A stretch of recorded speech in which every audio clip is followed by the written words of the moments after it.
Hello दोस्तों, welcome to simple English with Parveen my YouTube channel में आप सबों का बहुत बहुत स्वागत है। आज हम लोग सीखेंगे कि अवश्य को अंग्रेजी में किस तरह से लिखा जाए। तो चलिए देखते हैं अवश्य को इंग्लिश में हम लोग किस तरह से लिखते हैं। देखिए, अवश्य का इंग्लिश आप तीन तरीके से लिख सकते हैं। एक आप बोल सकते हैं श्योर, बोल सकते हैं सर्टेनली, आप फिर बोल सकते हैं डेफिनेटली। आप जिस तरह से भी यूज़ कीजिए, मतलब अवश्य का मीनिंग इस तरह से तीनों तरीके से आप बोल सकते हैं। तो चलिए, इस बोलने से नहीं होगा, इसका किसी भी वर्ड को हम लोग को जानना पड़ेगा कि पार्ट्स ऑफ स्पीच में या किस तरह से यूज होता है, तभी हम लोग यूज कर पाएंगे। तो चलिए हम लोग देखते हैं। देखिए, अवश्य का इंग्लिश कितना तीन तरीके से लिख सकते हैं। पहला क्या है, श्योर, दूसरा सर्टेनली, तीसरा डेफिनेटली। देखिए, इन तीनों को यूज़ किस तरह से होता है वो चलिए देखते हैं। देखिए, श्योर का यूज आप एडजेक्टिव की तरह कर सकते हैं और एडवर्ब की तरह कर सकते हैं। एडजेक्टिव उसको बोलते हैं जो नाउन और प्रोनाउन की क्वालिटी बताता है, उसका विशेषता बताता है। और एडवर्ब उसको बोलते हैं जो वर्ब की विशेषता बताता है, और वर्ब की विशेषता बताता है, एडजेक्टिव की विशेषता बताता है और खुद एडवर्ब की विशेषता बताता है, उसको हम लोग एडवर्ब बोलते हैं। देखिए, सर्टेनली आपका एडवर्ब है और डेफिनेटली आपका एडवर्ब है।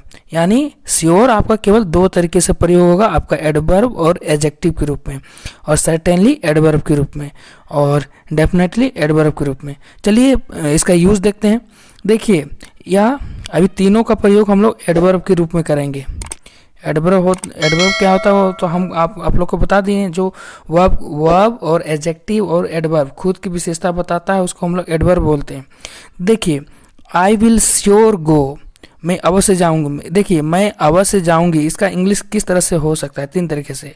I will sure go, I will certainly go, I will definitely go. देखिए, यहाँ पे आपका ये सब आ रहा है, श्योर, सर्टेनली, डेफिनेटली, आपका एडवर्ब को जैसा काम कर रहा है। किसका क्वालिफाई कर रहा है? गो। गो क्या है? आपका वर्ब है। गो क्या है? इसकी विशेषता बता रहा है। मैं अवश्य जाऊँगा, मतलब मैं अवश्य जाऊँगी। तो इस तरह से इसका प्रयोग होगा। देखिए कहाँ पे आ रहा है, गो के बारे में विशेषता बता रहा है, तो इसी को एडवर्ब बोलते हैं।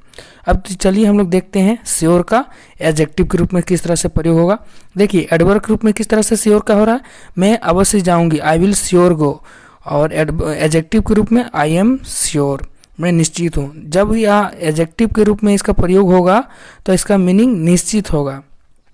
तो इस तरह से हम लोग को प्रयोग करना होगा, तब सीख पाएंगे। तो अवश्य का मीनिंग क्या था? अवश्य का मीनिंग हम लोग सीखे हैं कि आप श्योर भी बोल सकते हैं, सर्टेनली भी बोल सकते हैं, डेफिनेटली भी बोल सकते हैं। सो आज के लिए बस इतना ही दोस्तों, फिर मिलते हैं नेक्स्ट वीडियो में। सो बाय बाय।